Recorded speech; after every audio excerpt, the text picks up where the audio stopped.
वायुले आयु निर्धारण गर्छ, तर यो वायु नै विष भई के गर्ने हो। अहिले हाम्रो देश नेपालमा यही अवस्था छ। नेपालको राजधानी काठमाडौँ प्रदूषित सहरको पहिलो र दोस्रो भइरहेको छ। यसले उद्योगहरूको देश भनेर चिनिने चीनलाई पनि पछि पारेको छ।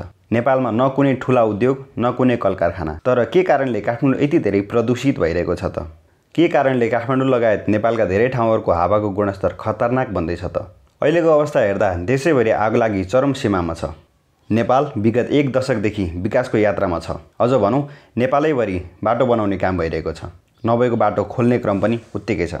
यसले गर्दा धुलो उड्ने र प्रदूषण हुन्छ। राजधानी काठमाडौँकै कुरा गर्ने हो भने कि त बाटोको जताततै खाल्डा खुल्डी छन्, त्यो छैन भने बाटोको छेउमा धुलो र माटोको डङ्गुर छ।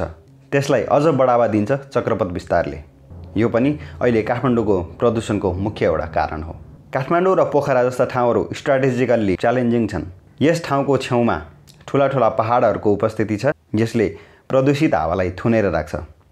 जबसम्म राम्ररी पानी पर्दैन अथवा बेगको हावा चल्दैन, तबसम्म यहाँको हावा टक्क अडिएको महसुस हुन्छ। समस्या छन्, सबैलाई थाहा भएकै कुरा हो। आज हामी समस्याको बारेमा धेरै कुरा गर्दैनौँ।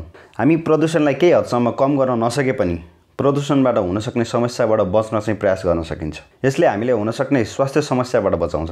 प्रदूषित हावाले वर्षेनी लाखौँ मानिसको मृत्यु हुन्छ।